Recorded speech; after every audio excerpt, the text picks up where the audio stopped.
In this video, I'm going to give you 6 tips on how to reduce your episodic or chronic migraines. Before we get into it, this past year has been such shit, I need to hear some good news. So leave me a comment below and tell me something positive that happened in your life in the past year.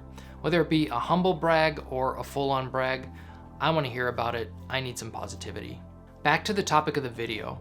Before I get into the tips, I do want to explain a bit where they're coming from because I think that's important. I am not a doctor, but I have suffered from intractable chronic migraine for over 7 years now. So the majority of these tips are from personal experience, and that's something to keep in mind. Every migrainer is going to have different triggers of varying sensitivity. So for instance, let's take tip number 1 for example. Food triggers are huge for me, but according to what I've read, not every migrainer even has food triggers. That's what kind of makes this disease such a pain in the ass. There's not going to be one blanket solution for everyone.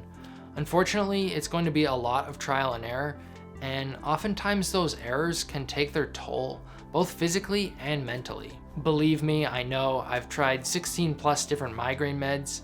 At some point, you just get sick and tired of feeling like a lab rat. So when that feeling comes along, take a break, but don't quit forever. There's a quote I really like by Marianne Radmacher that sometimes helps me when I'm feeling down. It goes, "Courage does not always roar. Sometimes courage is the quiet voice at the end of the day saying, I will try again tomorrow." And that tomorrow can be next month or next year. The important thing is that you don't stop trying until you find something that works for you. So how do you find out what foods are triggering your migraines? Unfortunately, it requires a good amount of effort on your part, but the quickest way is through a food diary. Basically, you want to record what and when you ate and how you felt at various times throughout the day. I know they're a lot of work, but if you can just stick to it for at least 3 or 4 weeks, I think it'll be well worth your time. It certainly was for me, and that's actually how long I was able to keep up with it, 3 or 4 weeks. So I say give it a try. I will leave a link to a food diary template in the description that should help you get started. Remember, the longer you can stick with the diary, the more helpful it'll be. To get you started on the foods you should be avoiding, you can just Google migraine diet and it'll give you a list of some of the most common food triggers. I personally started out with the David Buchholz list. There will be a link to that in the description box as well. Tip number 2, pick up David Buchholz's book, Heal Your Headache. This has been the single greatest resource for me when it comes to migraine education, and something that took me a while to fully understand was that just because you have an experience or go through something does not mean you actually understand what's happening to you. Getting cancer does not all of a sudden make you an oncologist. It takes time, effort, and energy to learn about your own disease and to understand some of the more nuanced intricacies that experts either can't or won't tell you about. The point I'm trying to make is that knowledge is power, and you should not fully rely on any doctor or YouTuber to ameliorate your situation. You need to be your own advocate if you want to get better. Anyway, back to the book. Heal Your Headache goes a lot more in depth with tip number 1, the diet, but it's also just a great resource to have when you're first starting out learning about migraines. I still remember when I first read it, I was having an epiphany like every 30 pages because he was explaining behavior that dumbfounded me and the doctors I saw when I was a kid. For instance, I had really bad unexplained stomach pains and nausea when I was in middle school, and it turns out that children, when they have migraines, they don't manifest themselves through regular headaches. They're expressed through the gut. So definitely pick up Heal Your Headache. It's been sort of my Bible when it comes to migraines.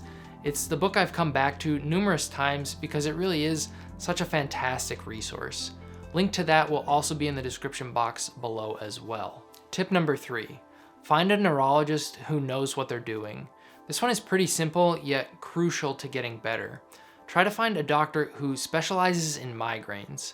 This is not always easy depending on where you live, but try to get one involved with a headache or migraine clinic. They'll be the most up to date when it comes to new migraine meds coming out, and they will also know what other drugs to recommend or avoid depending on your past experiences. Tip number 4, take care of your eyes. Use migraine-friendly laptops and smartphones. I've already made an entire video on this topic alone, so I'm not going to talk much about it here. Link will be in the top right corner to that video. I highly recommend checking it out. It will tell you everything you need to know. Tip number 5, plan ahead. Once you start learning and figuring out your migraine triggers, this will be a lot easier to do. So for instance, I've had a bad reaction with almost every single migraine med I've tried. So I know that if I'm going to be trialing a new drug, there can't be any prior obligations on the immediate horizon. Basically, I need things to still be okay if I'm out of commission for a few days. Another example of this could just be checking the weather. I know that I'm very sensitive to barometric pressure, and on days when it rains, my head pain automatically gets worse by about 20 or 30%. So if I'm already at a 6 and it's a rainy day, that will put me at an 8. So again, I need to plan and be as prepared as I can for days like that. My last and final tip for this video, do not ignore your comorbidities. Treat your anxiety, your depression, your IBS, whatever else you have going on with you. Do not ignore them, because oftentimes they go hand in hand with one another and they can even feed off each other. So for me, anxiety is huge.